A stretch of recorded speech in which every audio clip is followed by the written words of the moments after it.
ভাবে তিনি প্রস্তুত নিতেন, এমন ভাবে তিনি শক্ত হয়ে নামতেন যে কোমরে তিনি বেঁধে, তিনি কোমরে ভালো করে বেঁধে তিনি নামতেন। এবং তিনি নিজে যেরকম জাগ্রত থাকতেন, রাত্রে ইবাদত বন্দী করতেন এবং তার পরিবারকে তিনি জাগিয়ে দিতেন।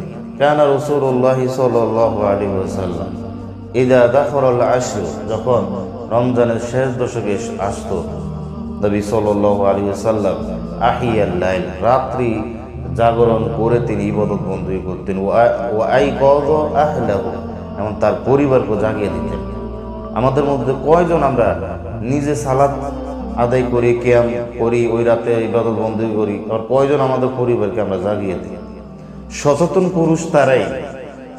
পুরুষ তারাই, সেই হলো বীর পুরুষ যে নিজে ইবাদত বন্দী করবে এবং তার পরিবারকে সেই পথের আপনার প্রতীক বানিয়ে দিবে, সেই পথে প্রতীক বানিয়ে দিবে। এটা এমন একটা রাত, এটা এমন একটা মর্যাদাপূর্ণ রাত, যেই রাত্রে আল্লাহ সুবহানাহু ওয়া তাআলা কোরআনুল কারীম নাযিল করেছেন, ইন্না আনজালনাহু ফি লাইলাতিল কদর। এটা এমন একটা রাত যেই রাতে আল্লাহ সুবহানাহু ওয়া তাআলা কোরআনুল কারীম নাযিল করেছেন।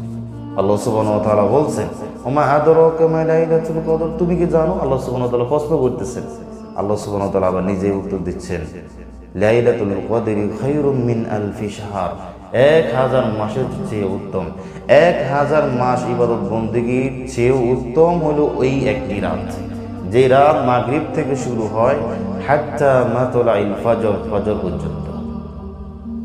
নবী করিম সাল্লাল্লাহু আলাইহি ওয়াসাল্লাম বলছেন, মান হুরিমা খায়রাহা ফাকাদ হুরিমা, যে এই কল্যাণকর রাত থেকে বঞ্চিত হয়ে গেল, যে এই কল্যাণকর রাত থেকে বঞ্চিত হয়ে গেল, এই সমস্ত কল্যাণ থেকে সে বঞ্চিত হয়ে গেল। এই কয়েকটা দিন রয়েছে, সম্মানিত ভাইয়েরা, সম্মানিত বোনেরা, দুনিয়ার ব্যস্ততা একটু কমিয়ে অন্তত আপনার এই 10টি রাত ইবাদত বন্দেগী করেন, এই 10টি রাত ইবাদত বন্দেগী করেন। আমাদেরকে দেখিয়ে দেওয়া হয়েছে শুধু 27শে রমজান শবে কদর বা লাইলাতুল কদর, এর কোনো গ্যারান্টি নবী সাল্লাল্লাহু আলাইহি সাল্লাম দেন নাই। সম্ভাবনা রয়েছে কিন্তু গ্যারান্টি দেন নাই। কিন্তু আমাদের দেশে ওই একটি রাত দেখিয়ে দিয়েছে, যার কারণে আর 9টি রাত মানুষে আপনার নাক ডেকে দিতে। অনেক মসজিদে আছে, কেউ যদি কিয়াম করতে চায় বাধা দেয়, যারা ইতিকাফ ঢুকছে তারাও বাধা দেয়। এবং আমাদের জানা মতো আছে যে ইতিকাফ ঢুকছে তারা বাধা দেয়, তাদের ঘুমের ডিস্টার্ব হচ্ছে, অথচ ইতিকাফের উদ্দেশ্য সে বুঝলো না। কি উদ্দেশ্যে ইতিকাফ আপনার করতেন নবী করিম সাল্লাল্লাহু আলাইহি ওয়াসাল্লাম শেষ দশকে, সে উদ্দেশ্যটাই বুঝলো না। আসলে মূলত লাইলাতুল কদর পাওয়ার আশায় নবী করিম সাল্লাল্লাহু আলাইহি ওয়াসাল্লাম মৃত্যুর আগ পর্যন্ত তিনি ইতিকাফ করছেন শেষ দশকে। কিন্তু এই নালায়কগুলো বুঝলো না, বুঝার চেষ্টাও করে না, শুধু গরমই আকাবিরের কথা বড় হুজুর বলে দিছে, ওই ইমাম সাহেব বলে দিছে, খবরদার আপনি করবেন না। ও একদিন 27শে রমজান, এই জাতিকে আল্লাহ সুবহানাহু ওয়া তাআলা কখন বুঝ দিবে? যখন বিভ্রান্ত আলেমের দিকে খপ্পরে পড়ে যাবে, আলেমদেরকে অন্ধভাবে বিশ্বাস করবে, তখন এই সম্ভাবনা রয়েছে, তখন ভুল পথে যাওয়ার সম্ভাবনা রয়েছে।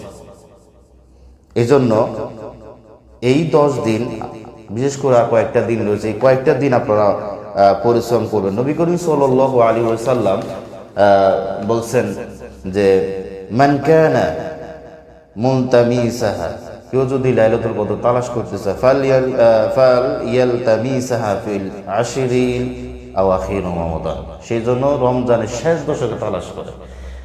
শেষ দশকে রয়েছে লাইলাতুল কদর, যে কোনো দিন হতে পারে। কিছু ভাইদের মধ্যে এই ভুল ধারণা রয়েছে, এটা নিয়ে বসে আছে যে শুধু বেজর রাতগুলো আমরা ইবাদত করব, বেজর রাতগুলোতে উঠবে, রাত্রে জাগ্রত হবে, কিন্তু জোর রাতগুলোতে হয়তো গুরুত্ব দেয় না। আপনার জোর রাতের তুলনায় বেজর রাতগুলোতে আরেকটু বেশি পরিশ্রম করে, এতটুকু বাস। নবী করিম সাল্লাল্লাহু আলাইহি ওয়াসাল্লাম বলেন না যে বেজর রাতে সম্ভবত কদর হবে, এই কথা বলছেন না, সম্ভাবনা রয়েছে, তালাশ করার জন্য বলা হয়েছে। কিন্তু আমরা জোর রাতগুলো ছেড়ে বেজোর রাতগুলোতে উঠতেছি, অথচ জোর রাতগুলোতে লাইলাতুল কদরও তো হওয়ার সম্ভাবনা রয়েছে। এই জন্য শেষ দশকের প্রতিটি রাত্রে, প্রতিদিন আপনার ইবাদত বন্দেগী করার চেষ্টা করবেন। নবী করিম সাল্লাল্লাহু আলাইহি ওয়াসাল্লাম বলছেন যে তাহাররু লাইলাতুল কদর ফিল আশরিল আওয়াখির মিন রমাদান, যে তোমরা লাইলাতুল কদর তালাশ করো তোমরা লাইলাতুল কদর তালাশ করো রমজানের শেষ দশকে, সহিহ বুখারীর হাদিস। শেষ দশকে তালাশ করো। আর আমরা তালাশ করতেছি মার্কেটে। অধিকাংশ মানুষ শেষ দশকে এত ব্যস্ত হয়ে যায় কেনাকাটা নিয়ে, বা অন্য অন্য যে আপনার জিনিসগুলো আছে সেগুলো কেনাকাটা নিয়ে মানুষ এত ব্যস্ত হয়ে যায় যে লাইলাতুল কদরে অধিকাংশ মানুষ মার্কেটে, ব্যবসায়, বাণিজ্যে, কর্মে ব্যস্ত থাকে। এই জন্য আপনি আপনার স্ত্রীকে, আপনার প্রবাস যারা রয়েছেন 50,000 20,000 দিয়ে দিচ্ছেন, আর আপনার স্ত্রীকে বলে দিচ্ছেন যে যাও মার্কেট থেকে তুমি নিজে পছন্দ করে কিনে নিয়ে আসো। কত মানুষের সাথে যে ধাক্কা খাচ্ছে, হ্যাঁ, রাতে 9টা 10টা পর্যন্ত মার্কেট করতেছে, 9টা বাজে 10টা বাজে যাচ্ছে বাড়িতে। কিসের নামাজ, কিসের লাইলাতুল কদর, সে তো মার্কেটে সময় কাটাচ্ছে। নিঃসন্দেহে তারা দায়ুস, নিঃসন্দেহে তারা দায়ুস যারা পরিবারের অশ্লীলতা মেনে নেয়। ঘরের পুরুষ থাকতে মহিলাদেরকে বাজারে পাঠানো বা মহিলাদের এইভাবে মার্কেটে ঘোরানোর জন্য ব্যবস্থা করে দেওয়া কোনো সত্যিকারের পুরুষের কাজ নয়, কোনো বীর পুরুষের কাজ নয়, বরং দায়ুসের কাজ। 3 ব্যক্তির জন্য জান্নাত হারাম, তার মধ্যে একটি ব্যক্তি হলো দায়ুস। নবী করিম সাল্লাল্লাহু আলাইহি ওয়াসাল্লাম বলছেন। আপনি যদি সেই কাতারে পড়ে যান, কেন তাকে আপনি পয়সা উঠাই দিচ্ছেন, মার্কেটে ঘোরার সুযোগ করে দিচ্ছেন কেন? এর দায়ভার আপনাকে নিতে হবে। কারণ আপনার টাকা দেওয়ার কারণে তো এই মহিলা যাচ্ছে।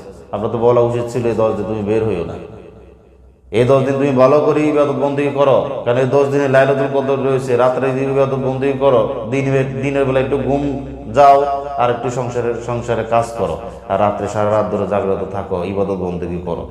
তো আপনার তো এটা বলা উচিত ছিল, আপনার তো ফোন করে এটা বলা উচিত ছিল, কিন্তু আপনি সেটা না করে তার হাতে টাকা উড়িয়ে দিচ্ছেন, আর সে মার্কেটে ঘুরতেছে।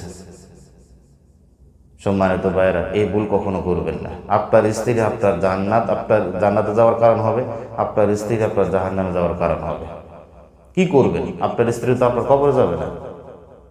হাসরের ময়দানে, কবরে, আপনার মিজানের কাছে আপনার স্ত্রীকে বলবে যে আমার স্বামীকে বাঁচিয়ে দেন বা জাহান্নামে দিয়েন না আল্লাহ, বলবে না। কার জন্য করতেছে?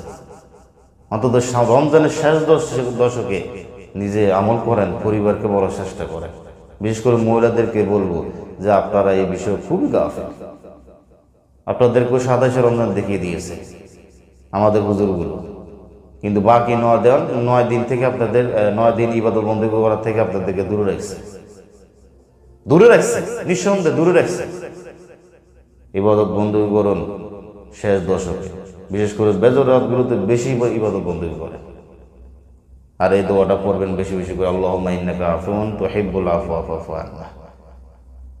সম্মানিত দিনী ভাই ও বন্ধুগণ, এটা হলো আমাদের এই সত্যিকারের আপনার দিন।